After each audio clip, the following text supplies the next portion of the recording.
Hi friends, అంతా ఎలా ఉన్నారు? బాగున్నారు అనుకుంటున్నాను. మీ అందరికీ నచ్చేటటువంటి హర్రర్ ఎలిమెంట్తో హర్రర్ అండ్ మిస్టరీ కలిపి బాగా దట్టించి రాసినటువంటి మిస్టరీ నవల, అట్లాగే హర్రర్ నవలగా కూడా చెప్పుకోవచ్చండి, మన జయంత సేన. ఈ మిస్టరీ హర్రర్ నవలకి మీ అందరికీ స్వాగతం. ఇంకా మన ఛానల్ని, ఆడియో ఫేస్ ఛానల్ని సబ్స్క్రైబ్ చేసుకోండి, లైక్ చేయండి, షేర్ చేయండి. అట్లాగే కామెంట్స్ రూపంలో మీరేమనుకుంటున్నారో తెలియచేయండి. ఇక ఆలస్యం చేయకుండా మనం మెయిన్ స్టోరీలోకి అయితే వెళ్ళిపోదామండి. రండి, ఆస్వాదించండి, ఆనందించండి, ఎంజాయ్ చేయండి, ఎంకరేజ్ చేయండి మన జయంత సేన. ఇక కథలోకి అయితే వెళ్ళిపోదాం పదండి. ఒక్కటే అంకుల్ కారణం, సంచిత కర్మ. చివ్వున తలెత్తాడు జయరాజ్. కర్మ? అతని పెదాలు వణుకుతున్నాయి. అంటే అంటే నా బేబీ నరకానికి కర్మ కారణం? నా జీవితంలో ఈ దుస్థితికి కర్మ కారణం? నేను అహర్నిశలు శ్రమించి సాధించిన ఈ వ్యాపార సౌధానికి మూల కారణం నా శ్రమ కాదా? నువ్వనే ఆ కర్మ? డామిట్ విద్య, ఎంత శ్రమ! ఒక్క కిళ్ళి కొట్టు పెట్టి నడపాలంటే ఎంత శ్రమ కోర్చాలి?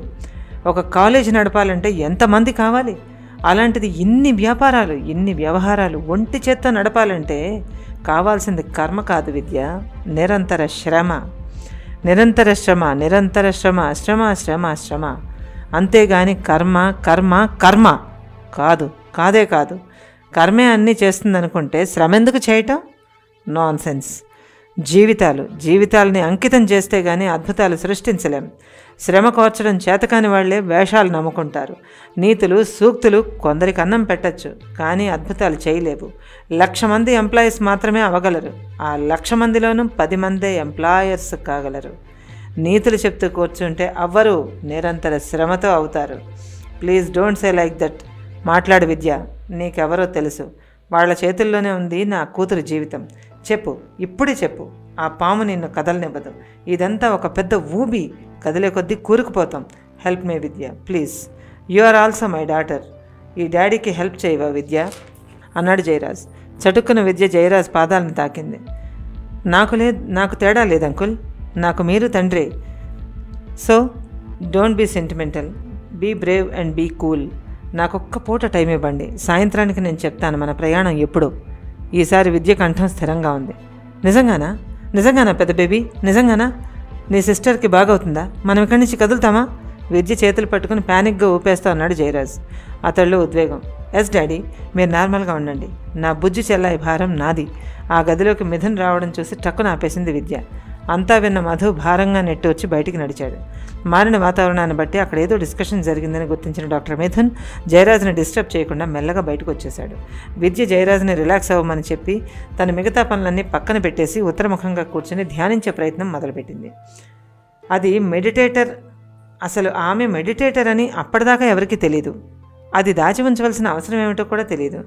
మధు ఆశ్చర్యంగా చూస్తూ కామ్గా వరండాలోకి వెళ్ళిపోయాడు. జయంత నిస్త్రాణగా మగతలో ఉంది. జయరాజ్ కుర్చీలో కూర్చుని ఆలోచనల్లో మునిగిపోయాడు. తను ఏడ్చాడా? డామిట్, అది తన కూతురు ఫ్రెండ్ ముందర. షేమ్. నుదురు నొక్కుంటూ విసుగ్గా లేచి బయటికి నడిచాడు. అదే సమయానికి అక్కడ నెలకొన్న నిశ్శబ్దంలో చిన్న శబ్దం. విద్యాధరి ముందర పెట్టిన ఏదో కాగితం గాలికి ఎగిరిన చప్పుడు. వెనుకే ప్రత్యక్షమైనట్టుగా ఎదుట కనిపించారు గురురాజప్ప, ఆయన అర్ధాంగి సుభద్ర. చటుక్కున కళ్ళు తెరిచి ఆశ్చర్యంలో మునిగిపోయింది విద్య. ఎన్నడో గత జన్మలో తనకి జన్మనిచ్చిన తల్లి ఆమె. తన తల్లి, తనని ఎంతో ముద్దుగా పెంచిన తన తల్లి. తాను అకాల మరణానికి గురి అయి మరొకరి కడుపున జన్మించి 23 ఏళ్లైనా ఆమె మాత్రం ఇంకా సజీవురాలై ఎదుట నిలబడి ఉంది. సాధ్యమా ఇదంతా? మరుద్వతి, తల్లి ఎట్లా ఉన్నావు? పలికింది సుభద్ర. గురురాజప్ప గంభీరంగా ఉన్నాడు. ఎందుకు పిలిచావు విద్యాధరి? త్వరగా చెప్పు అన్నాడు. పిలిచింది నేనే అయినా చెప్పవలసింది మీరే తండ్రి. విద్య గొంతులో అదో విధమైన స్థిర సంకల్పం వినిపించింది. ఆ తేడాని గమనించాడు గురురాజప్ప. ఏమైనది? భృగుటి ముడిచాడు. ఇంకా ఏమి కావాలని మీ సంకల్పం? తెరిచి ఉన్న గది తలుపుల వంక చూపిస్తూ అడిగింది విద్య. సుభద్ర చాలా సూటిగా తలుపుల వంక చూసింది. ఎవరు ఎంత మెల్లగా తెరిచినా కిర్రుమని ఘోరంగా చప్పుడయ్యే ఆ పాత గెస్ట్ హౌస్ తలుపులు చాలా నిశ్శబ్దంగా మూసుకున్నాయి. అపూర్వ తపశ్శాలులైన ఆ ఇద్దరు సూక్ష్మ శరీరులతో వారి గత జన్మ పుత్రిక విద్యాధరి ప్రస్తుత జన్మలో మాట్లాడడం మొదలుపెట్టింది. ఈ చెట్టును కోల్చడం సాధ్యమేనంటావా విక్కీ? రోడ్డుకి అడ్డంగా విరిగిపడిన మద్ది చెట్టును చూస్తూ నిస్సహాయంగా అన్నాడు డాక్టర్ అగస్త్యన్. విక్కీ సమయస్ఫూర్తి వల్లనే ఆ రోజు ఇంకా ప్రాణాలతో ఉన్నారు వాళ్ళు. లేకుంటే బలమైన ఆ చెట్టు పడిన బరువుకి జీపు కింద నలిగిపోయేవారు. ఇంకా ప్రమాదపు షాక్లోనే ఉంది రోహిణి. ఈ నీళ్లు తాగి నువ్వు కూర్చో రోహిణి, బండెక్కు. ఈ బురదలో ఎంతసేపు ఉన్నా దారి క్లియర్ కాదు, ఆలోచిద్దాం, గట్టింది అన్నాడు అగస్త్యన్. ఆవిడ మతిపోయిన దానిలా వానచినుకుల్లో నిలబడి ఆ చెట్టు వంకే చూస్తోంది. దాన్ని ఏ క్రేనో తీయాలి తప్ప ఏ ఒక్కడి వల్ల కాదు. ఎలా తమ ఇక్కడి నుంచి తప్పించుకోగలరు? విక్కీ కళ్ళు చురుగ్గా చూస్తున్నాయి. ఆ చల్లగాలిలో వానలో అతని నుదురు మీద చెమట పడుతోంది. విక్కీ చాలా తీవ్రంగా ఆలోచిస్తున్నాడు. దానికి గుర్తుగా అతని ముఖం గంభీరంగా ఉంది. ఎప్పుడు నవ్వుతూ ఉండే అతను సీరియస్గా ఉన్నాడు. అతని మెదడు శరవేగంతో ఆలోచిస్తోంది. వెళ్ళి జీపు వెనుక డిక్కీ తీసి చూశాడు. బలమైన తాళ్లున్నాయి, వాడి అయిన కత్తులున్నాయి, 2 గొడ్డళ్లున్నాయి, 2 టిన్స్ నిండా ఫ్యూయల్ ఉంది, 2 బ్యాగ్స్లో ఫుడ్ ఉంది. తృప్తిగా తలాడించాడు. అతనికి ఫ్లాష్లా స్ఫురించింది ఓ ఐడియా. చిరుతపురి కళ్ళలాంటి అతని కళ్ళల్లో వింత ఆనందం మెరిసింది. ఆ వెనకే ఓ స్థిర నిర్ణయం. చటుక్కుని సిగరెట్ వెలిగించాడు. డాక్టర్స్, ఓ 2 అవర్స్లోపే మనం స్టార్ట్ అవబోతున్నాం.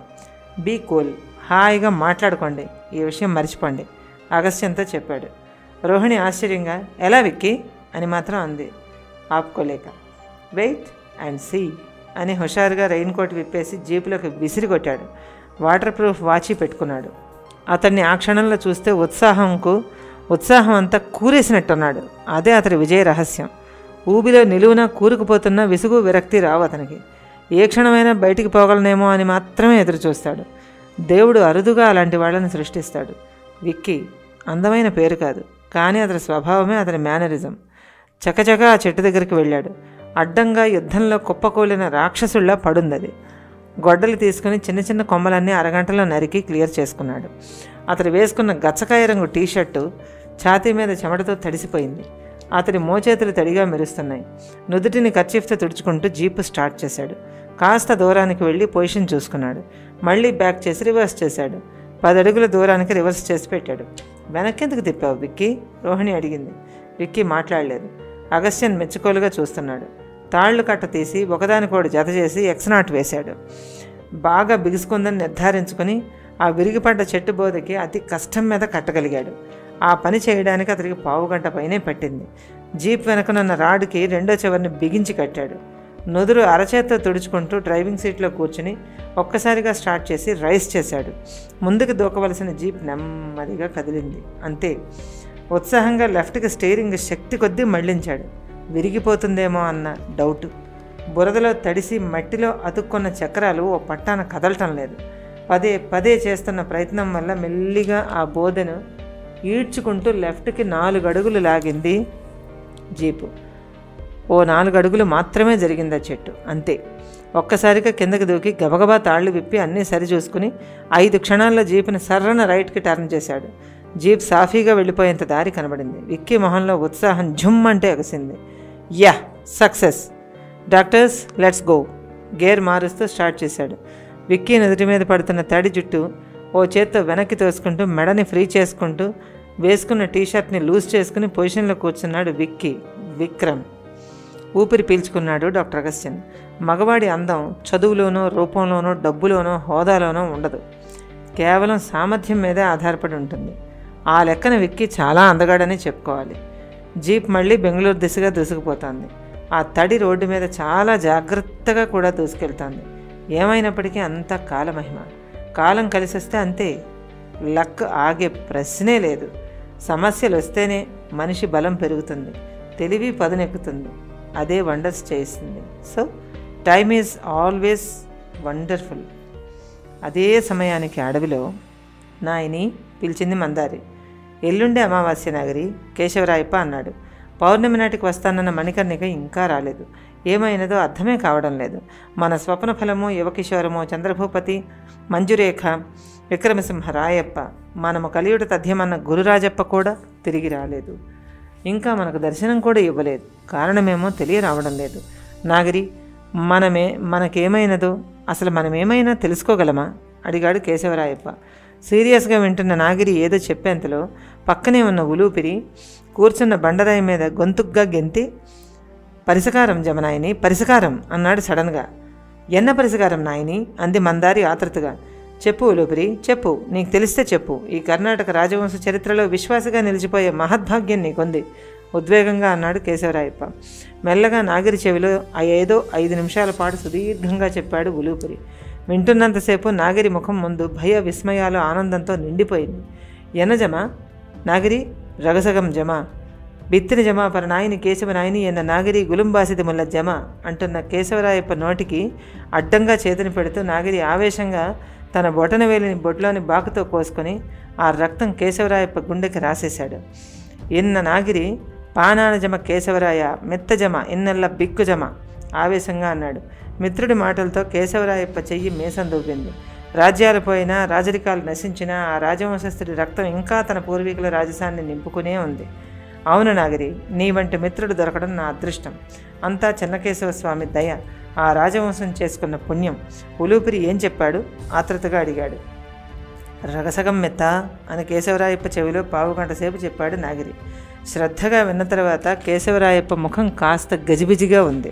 అవునా నాగిరి, ఎవరంత త్యాగి సాహసి? లాభం లేదు నాగిరి, ఇది జరగడం కల్లా. మీ జాతి తరాల తరబడి మా రాజులకి స్నేహం చేత ఎంతో చేసింది, కానీ ఇది జరిగే పని కాదు. మనిషి అన్నవాడెవడూ చేయలేని కష్టకార్యం. ఈనాడు సైతం నువ్వు స్నేహధర్మం పాటించావు. ఉత్తమ స్నేహితుల వరుసలో ముందుంటావు నాయక నాగిరి మనస్ఫూర్తిగా కౌగిలించుకున్నాడు కేశవరాయప్ప. ఉలూపిరి ముఖం చిన్నబోయింది. నాగిరికి సైగ చేసి పక్కకి తీసుకుపోయి ఏదో మంతనాలాడాడు ఉలూపిరి. సరిగ్గా క్షణం తర్వాత తాత ఉలూపిరి చెయ్యి పైకెత్తి మితజమ కేశవరాయ తాతయ్య ఇన్న ఉలూపిరి అని ఏదో అన్నాడు.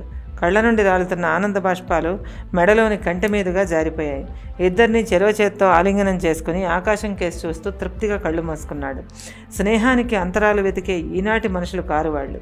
స్నేహం కోసం, స్నేహితుడి కోసం ప్రాణాలకు సైతం వెనుకాడని చరిత్రలో మిగిలిపోయే చరితార్థులు వాళ్ళు. అదృష్టం అంతా అలాంటి వాళ్ళు తారసపడటంలోనే ఉంటుంది.